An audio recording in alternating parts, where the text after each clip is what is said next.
Hey everyone, this is Steve, and today we're talking about GTA 5's settings. This is a settings optimization guide.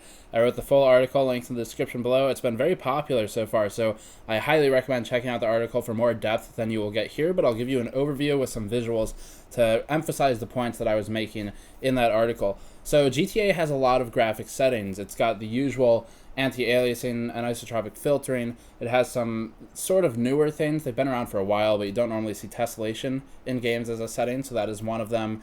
And it's also got some more advanced settings like distance scaling, population variety, and things like that. And I've discussed some of these in the past in other YouTube videos, but we're going to go into more depth here. So this guide benchmarks a lot of these settings, not 100% of them, because that is an insane amount of work, but we did spend a couple of days benchmarking most of these settings to determine what you can tweak to enhance your GPU's performance. So this is entirely a graphics card optimization guide as it pertains to Grand Theft Auto. And by following these steps, hopefully you can tweak a couple settings to get the performance gains needed, a couple FPS here and there, to enhance your playability to a point that it's more fluid and closer to 60 FPS. I've ordered these from most critical to least critical or negligible, so following each of these in step will give you the greatest immediate gains in performance. The first is multi-sample anti-aliasing, or MSAA, and this has been around for a very long time. It is an anti-aliasing technology that smooths out edges at its simplest top-level overview,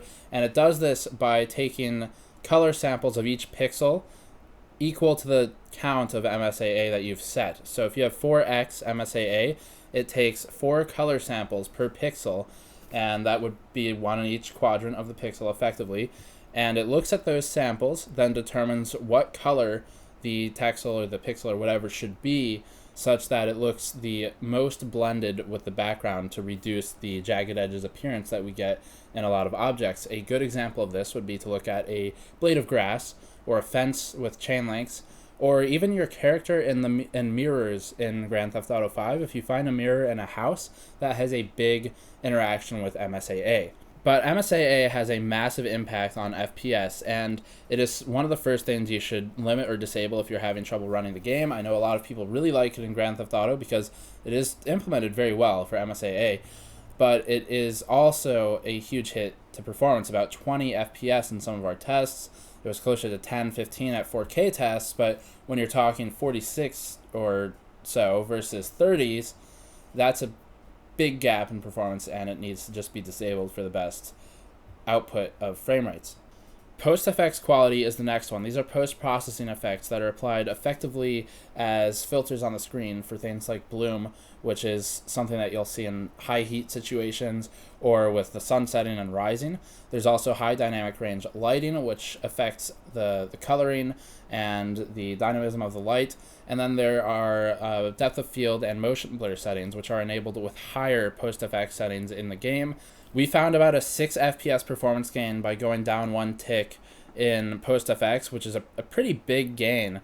And if you go down more than 1 tick, you'll get more performance output gained as seen in this chart. But if you want just a small gain without sacrificing too much in terms of visuals, because we do have to make a little bit of sacrifice to play GTA 5 with our video cards. I mean, I have to do it with a Titan X. So it's really not a big deal. It's actually great news. That means the game will scale better. So if you want to get a quick couple FPS gain, drop it from the max setting to 1 step below that. And then you can get even more if you have to by going yet another step after that. Depth of field does have a fairly noticeable impact on performance. Depth of field is actually a true filter that is applied to the game, and this is something that's in a couple of other games. Unreal Tournament, the new one included. DOF is basically a layering system, and this exists in the photography world. It's the exact same there, if you're familiar with that. If you have a closer up objects, I have the CPU cooler. This is close up to me. If I have my in-game camera sort of focused on this, everything in the background, including the camera, will become more blurred with different layers of depth. So it's effectively leveling the depth based upon distance. So that would mean the wall very far in the back is really blurry, camera's a little blurry, and then this immediate stuff is in focus, including the CPU cooler. So that's depth of field. You can turn that on or disable it depending on if you like it or not. It is a filter, so it does impact your performance pretty heavily. Grass has yet another massive impact, but it is a situational impact. So depending on where you're benchmarking the game, you might not actually notice this at first. This is a problem we ran into when we were benchmarking the game. In order to see the impact of grass settings, you need to be in a location like a hillside where there's a lot of grass. Being in the city where there's cut grass doesn't work because it doesn't spawn there. So the grass settings effectively dictate whether strands of grass spawn, and then those have an animation. They move around basically in the wind. I don't think it's dynamic with actual wind. I think it's just a repeated animation of some kind, but I'm not 100% sure on that. Either way, it is very draining on the GPU. We saw performance hits up to 50%, where we'd go from 60 to 30 FPS in some instances with a Titan X, and the benchmark sort of emphasizes that point. So if you want an immediate gain in performance in the situations where you are on a hillside, if you're like, why is my performance so great in the city and dies on the mountains, then this is the setting to drop immediately. I would really recommend considering just going down to high. You can also go down to normal. It looks pretty bad, but it's acceptable in exchange for the performance gain, because grass is really one of those settings that's not too critical to gameplay. Shaders are the most notable at greater distances. This is something that has a high impact on your performance. The previous two were severe and critical.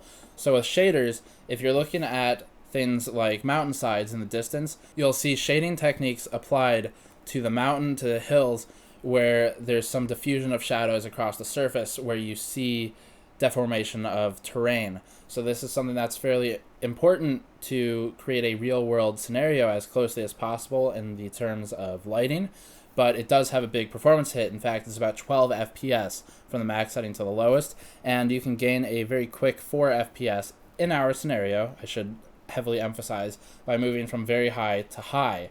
So it is one of those settings you look at first to change, because you can drop from very high to high, not have a huge in-game visual impact, but have a noticeable 4 FPS performance improvement in our test case.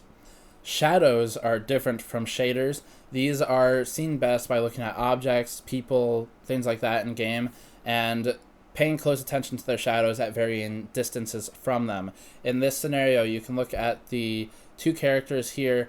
On normal settings, the shadows are more pixelated and jagged, and on the higher settings, they're more blurred and natural. And also you'll notice the shadows continue up to the feet of the characters in these games when you have higher settings, whereas with lower settings they stop short. So this is where you see the difference. There are diminishing returns in our testing between normal and high settings for shadows, so we don't really recommend going as low as normal because there's very little gain in performance, but there's a fairly big gain in performance by moving from ultra to very high. It's a couple FPS, and that's definitely worthwhile if you really need a few FPS out of your game.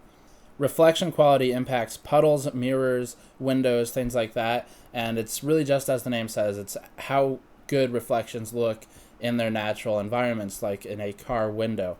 So by lowering this setting, you lose some of that, but it is one of those very rarely noticed elements when you're really immersed in the game. So if you do need a couple FPS, you can lower this by 1 tick, and you'll get that couple FPS pretty quickly. Particles quality, we saw a 5 FPS gain from very high to high, so definitely noteworthy. And this includes things like metal scraping. If you've got something scraping against the road, that impacts particles. If you drive on dirt and sand, that will have a big impact on particles and actually can really kill your performance more than we found in these charts.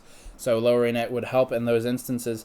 And it also impacts smoke, like from tire burnout or spinouts. And that's really all particle quality does. It is something that we recommend tweaking in small amounts if you have performance problems. Tessellation adds depth to surfaces by deforming the object in ways that make it appear to have more depth, when in reality it's still the original object for the most part. It'll split quads into more tries and things like that if you're getting technical, but at a top level, one example of tessellation would be to look at a flat two-dimensional plane like a wall, and that plane has to have a texture like a brick applied to it, where the brick has a 3D appearance in the real world, but looks flat because it's on a 2D surface in game. Tessellation can deform the wall such that the bricks now have an apparent depth to them, and this can impact your visual immersion in the game because of the nature of tessellating an object. So it is something we recommend enabling in some form Texture resolution and quality is something I discussed in another video. You can see a quick example of the texture qualities here. Check the channel for that video if you're curious in it. Anisotropic filtering, we generally recommend it leaving at the max or very high settings, meaning 8 or 16x, because it has effectively zero performance impact on games. Anisotropic filtering is not something that hits the GPU, or really even the CPU for the most part. And what it does is it'll help oblique camera angles in displaying a more realistic scenario for textures. So you can see here with the road, it gets more blurry as it gets further out in the distance. With anisotropic filtering, you're effectively filtering the texture application such that it has a more trapezoidal application in this instance where the road is going off to a vanishing point. So because the camera angle is aligned with the road in this way that you've got a vanishing point, it doesn't make sense to apply the texture as a square on what is effectively a triangular or trapezoidal surface. So that's what anisotropic filtering helps with, and we recommend leaving it at higher settings. There are more settings like ambient occlusion, which impacts how light interacts with surfaces in the game. And these are things that we discuss some of in the article linked in the description below, but we did skip over a few of them, like the advanced settings. It was just a time issue. So if there's something you're curious about, the answer is time, because we've spent a full week on GTA content, and it's very intensive, and it was a lot of work. Check out the article for the benchmarks for more information.